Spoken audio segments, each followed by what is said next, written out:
कि अक्सर लोग समझते हैं कि जेल में रहने के बाद कोई बंदी आज़ाद फ़िज़ाओं में आता है तो सब सामान्य हो जाता है। अच्छी बात है कि किसी को अगर आज़ादी मिलती है, इंसाफ मिलता है, वो अपने परिवार में लौटता है, अपनी ज़िंदगी को आगे बढ़ाता है। तो ये कल्पना बिल्कुल ठीक है और खुशी की बात है कि किसी को आज़ादी मिली, लेकिन ये सोचना कि लंबे समय के बाद कोई जेल से लौटे और आज़ाद होकर आए बाहर की दुनिया में सब सामान्य हो गया है, वो शायद समाज को इस विषय पे सोचने की ज़रूरत है। क्योंकि जब आज़ादी के दरवाज़े, जेल के लोहे के गेट बड़े खुलते हैं किसी के लिए, उसी के साथ उस व्यक्ति के लिए चुनौतियों का दौर भी और गेट भी खुलते हैं कि क्या जो प्रतिष्ठा, जो सम्मान उसका जेल में जाने से पहले था और उसके परिवार का, वो वापस मिल पाएगा, वो अपनी आम जिंदगी को फिर से सम्मानजनक तरीके से आगे बढ़ा पाएगा, क्या उसको रोज़गार मिल पाएगा, क्या वो अपने जीवन को और अपने परिवार को आगे बढ़ा पाएगा। तो ये चुनौतियाँ होती हैं उसके सामने और आसान नहीं होती हैं, ख़ासकर आजकल के हालात में। दूसरी बात जो मैं कहना चाह रहा था, कल ही फ्राइडे को जो दोपहर को घटना घटी दिल्ली के अंदर लोग में, उसकी सोशल मीडिया के माध्यम से मैंने वीडियो देखी, आप सबने भी देखी, चर्चा में है। लेकिन मेरे अंदर जो फीलिंग आई उस नमाजी को बेइज्जती करते हुए एक पुलिस के कर्मचारी के द्वारा, पीड़ा थी, दर्द भी था, लेकिन साथ ही में कहीं ना कहीं अपने आप को जोड़कर देख रहा था कि आज से 25 साल पहले जब दिल्ली पुलिस ने कुछ लोगों के द्वारा मुझको अपहरण किया गया और एक अनजान जगह पर ले जाकर मारपीट की गई और जो चीज़ें हमने सही, वो एक लॉकअप के अंदर, चार दीवारी के अंदर थी। आज हालात इतने बदल रहे हैं कि 25 साल के बाद आज हम वही चीज़ें आम खुलेआम रोडों पर देख रहे हैं। तो हमारा आगे और क्या देखने को हमको मिलेगा। मतलब कल मैं यही सोच रहा था, जो चीज़ें मुझ जैसे लोग सह चुके हैं बंद दीवारों में, वो आज 25 साल के बाद मैं आम रोड पर होते हुए देख रहा हूँ। अच्छी बात है कि सस्पेंड कर दिया गया है, लेकिन क्या ये पर्याप्त है? मैं आशा करता हूँ कि सरकार इस विषय को और इस मामले को गंभीरता से लेगी और सख्त से सख्त जो कार्रवाई हो वो करेगी, ताकि इस तरह की घटनाएं आगे ना घटें। वक्त कम है तो मैं शुरुआत अपनी किताब से कुछ अंश मैंने लिए हैं, वो आपके सामने रखना चाहूँगा, क्योंकि कल दिल्ली पुलिस का जिक्र आ ही गया है घटना का। तो मैं अपने टार्चर, मतलब जब मुझको किडनैप किया गया आज से लगभग 24-25 साल पहले, मैं अरेस्टिंग नहीं कहता हूँ, राह चलते हुए किसी को अचानक रात को सिविल ड्रेस में आकर उठा लेना के और अनजान जगह पर ले जाना। कानून ये है 24 घंटे के अंदर अंदर आपको कोर्ट में पेश करना पड़ता है। आपने 7 दिन छुपा के उसको रखा, टॉर्चर किया, ब्लैंक पेपर्स पे साइन करवाए, अपनी कहानी लिखी और एक चार्जशीट पेश की और आरोप लगाकर बंद कर दिया। खैर, तो मैं उसी समय के हिस्से को थोड़ा सा आपके सामने रखना चाह रहा हूँ कि जब मुझको किडनैप किया गया रात को 1998 को, और फरवरी का महीना, ये फरवरी का महीना मेरे साथ भाषा जी बहुत जो है जुड़ाव है, समझ नहीं आता। किडनैप किया गया 20 फरवरी 1998 को मुझको। ये इंग्लिश की किताब रिलीज़ हुई 2016 20 फरवरी को, उसी के दिन। और इसमें मेरा कोई हाथ नहीं था। जो स्पीकिंग टाइगर्स जो इसके पब्लिशर हैं इंग्लिश किताब के, तो वो उन्होंने ही तारीख वो तय की।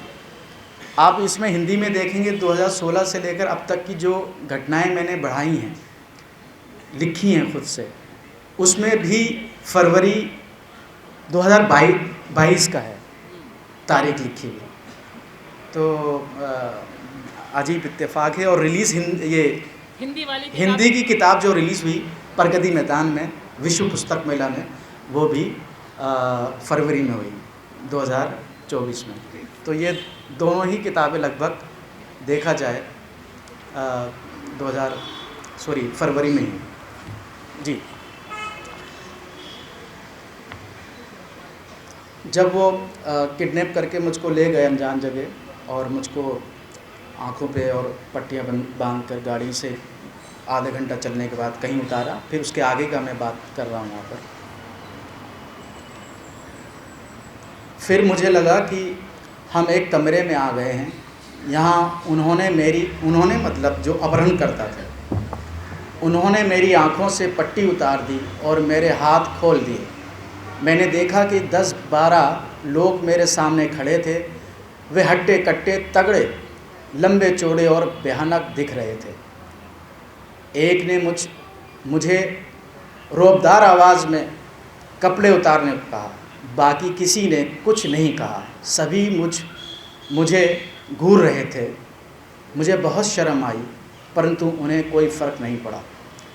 मैंने अपने कपड़े उतारने से इनकार किया तो उन्होंने मुझे पीटा, जबरन मेरे सारे कपड़े उतार दिए। जब उन्होंने देखा कि मैंने पैंट के अंदर कच्छा नहीं पहना था, तो उनमें से एक बोला, ये साले कच्छा भी नहीं पहनते। ये सिर्फ उनका तात्पर्य शायद मुसलमानों से था। फिर से उन सब ने मुझे पीटना शुरू कर दिया, घूंसे, थप्पड़, लाते, कहानियाँ, और मेरे बाल इतनी ज़ोर से खींचे कि मुझे लगा कि मेरी गर्दन टूट जाएगी। पीटने के साथ गालियाँ भी देते रहे। मैंने कभी इतनी गंदी और हिंसक भाषा नहीं सुनी थी। गालियाँ मुसलमान विरोधी इशारों से भरी थी। उन लोगों के लिए मेरे दिमाग में एक ही शब्द आता है, वो है जल्लाद। ये लोग पूरे गुस्से में थे और गुस्से से उनकी इंसानियत को ख़त्म कर दिया था, और गुस्से ने उनकी इंसानियत को ख़त्म कर दिया था। उनकी अपने साथी इंसान के प्रति करुणा महसूस करने की क्षमता ख़त्म हो चुकी थी। वे मुझे तब तक पीटते रहे जब तक मेरे मुंह और नाक से खून नहीं आ गया और मैं गिर नहीं गया। मेरा पूरा शरीर सुन्न पड़ गया था, सिवाय मेरे टूटे हुए जबड़े के जिसमें बहुत दर्द हो रहा था।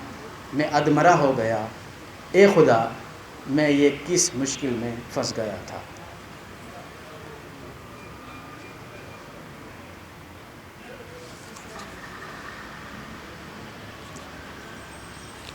अगला जो चैप्टर है वो आज़ादी के दिन का है कि जब 14 साल मेरा केस चला और जज साहब के पास सुनवाई के लिए आया। यहाँ पर जो कानून से वाकिफ़ हैं और हमारे वृंदा ग्रोवर जी और अन्य, वो समझ सकते हैं कि एक प्रक्रिया होती है। जब किसी को कोर्ट के अंदर डाला जाता है तो उसकी चार्जशीट पहले आती है, फिर उस पर चार्ज फ्रेम होता है, फिर एविडेंस का समय शुरू होता है, गवाहियों का, फिर जो अभियुक्त होता है 313 के तहत उसके सफाई के बयान होते हैं, फिर उसके बाद आर्गुमेंट शुरू होती है और फिर जज साहब फैसला सुनाते हैं।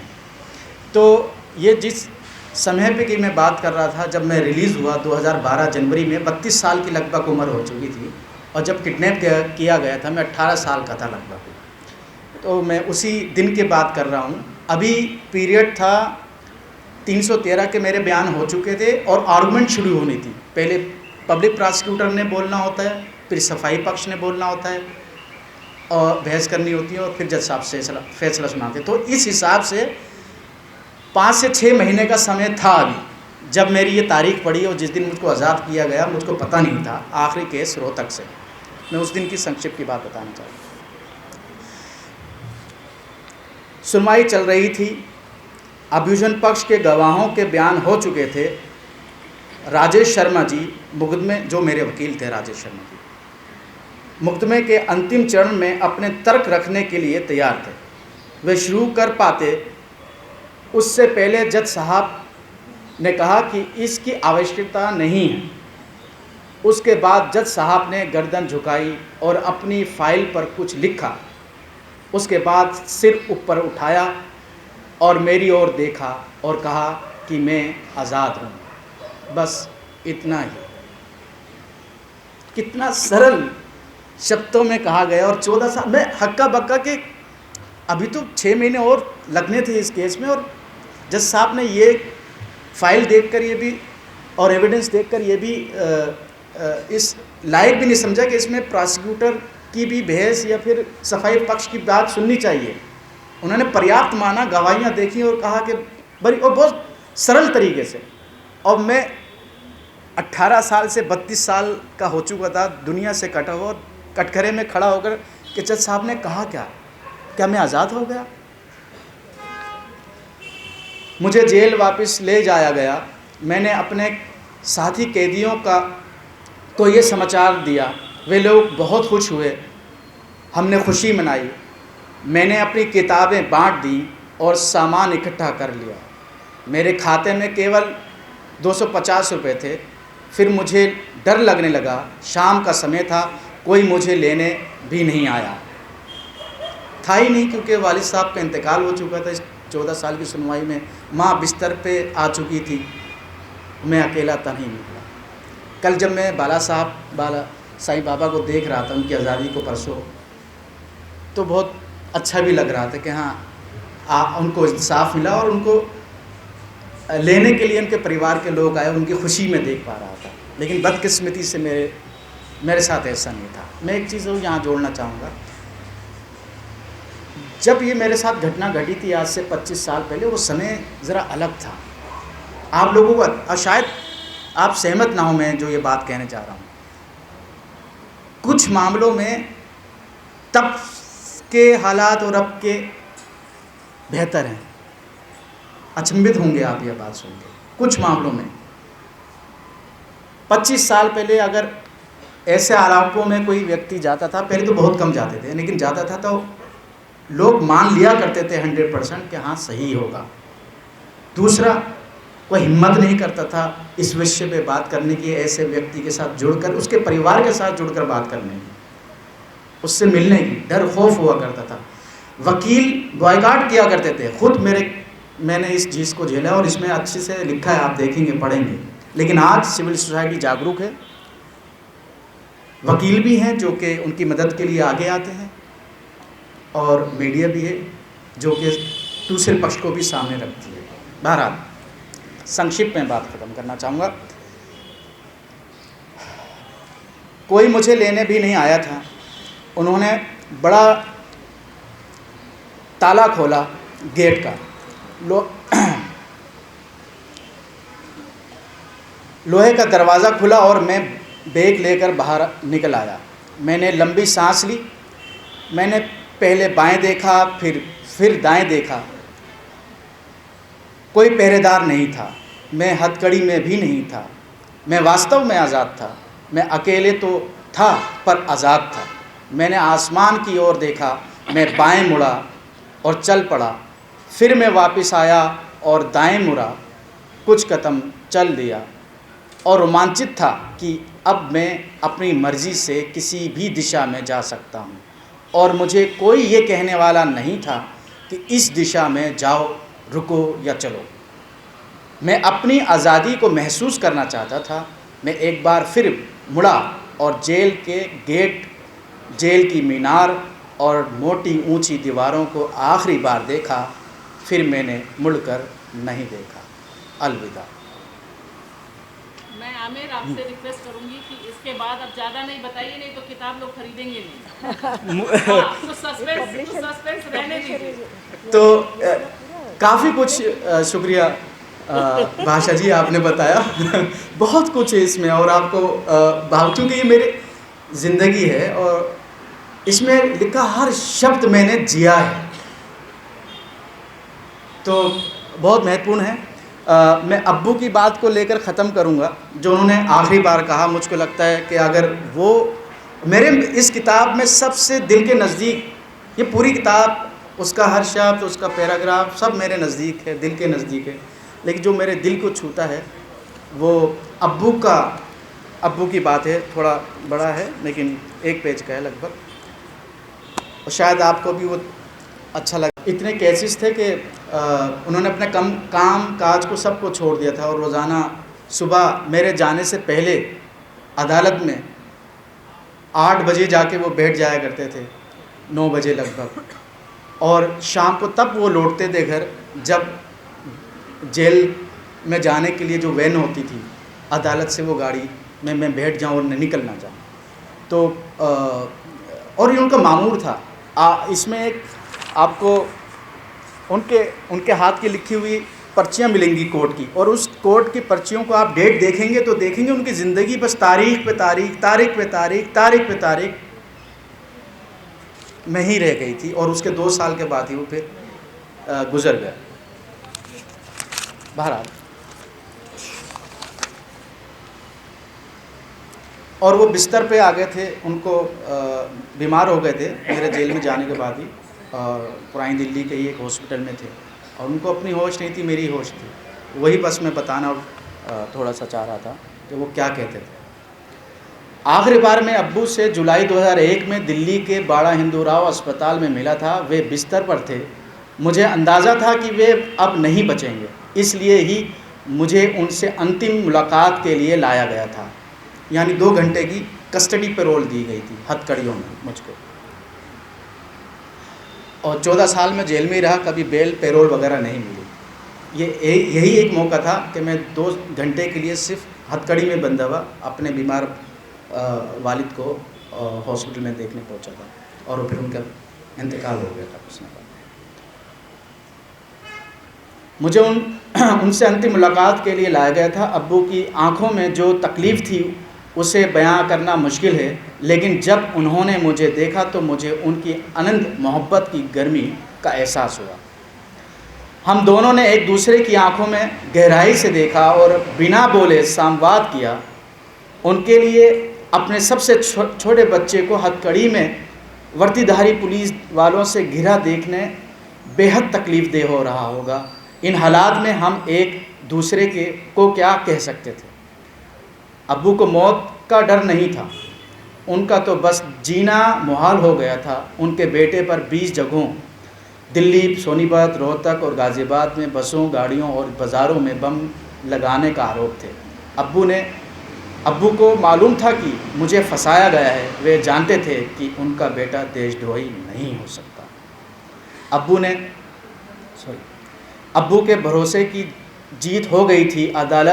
अदालतों ने मुझे साल 2001 तक 11 मामलों में बरी कर दिया था, लेकिन मुझ पर कुल 19 केस थे। जेल से बाहर निकलने के में मुझे अभी कई साल और लगने थे। मेरे अब्बू को इस बात की परेशानी रही होगी कि उनके गुज़र जाने के बाद मुकदमों की पैरवी का बोझ मेरी अम्मी पर पड़ेगा।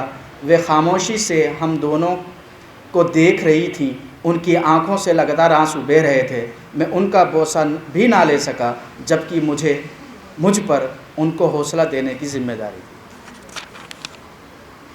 जब पुलिस मुझे घसीट कर उनसे दूर ले जा रही थी, अम्मी अब्बू देखते ही रह गए। बेटा, मैं तुम्हारी तारीख पर नहीं आ सका।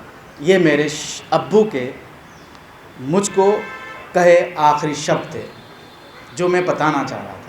सिर्फ इतनी ही बात की। जिस दिन मैं 2 घंटे के लिए उनसे मिलने गया हॉस्पिटल में, तो उन्होंने मुझको देखा, मैंने उनको देखा, और वो तस्वीर आज तक मेरे जहन में है। और सिर्फ अब्बू ने ये कहा कि मैं तुम्हारी तारीख पर नहीं आ सका। मतलब बिस्तर पर भी होने के बावजूद उनको अपनी नहीं, अपने बेटे की फिक्र थी। चंद लाइनें और हैं। वे अदालत में मेरी सुनवाई पर हाजिर ना हो पाने के लिए माफ़ी मांग रहे हों। उन्होंने मेरी एक भी सुनवाई छोड़ी नहीं थी।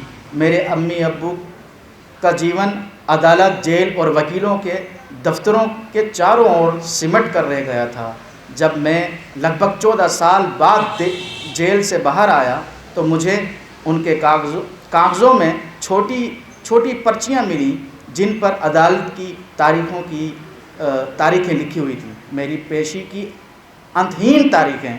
अम्मी ने इन पर्चियों को उनके कागज़ों के साथ संभाल कर ट्रंक में रखा हुआ था। अब जो मैं कहने जा रहा हूँ वो सिर्फ मेरे नोट से 4 लाइन है, जो कि किताब का हिस्सा नहीं है, सिर्फ आपके लिए मैंने लिखी है। अब्बू को गुज़रे हुए 23 साल हो चुके हैं, पर अब भी अब्बू के अंतिम शब्द मेरे कानों में गूंजते हैं कि मैं तारीख पर नहीं आ सका। काश अब्बू जान जिंदा होते और आज मुझे सम्मान सहित देख पाते। मैं आज भी अब्बू के अंतिम विराम यानी कब्र की जगह को कब्रिस्तान में ढूंढता हूँ। यानी मुझे नहीं पता वो कहाँ दफनाए गए हैं। जो मेरे रिश्तेदार हैं वो भी भूल चुके हैं। जब मैं लौटा कब्रिस्तान गया तो कोई ये बताने वाला नहीं था और आज तक कि उस कब्रिस्तान में वो कहाँ दफन है, बस यादें हैं। तो इसी के साथ मैं शुक्रिया अदा करूँगा और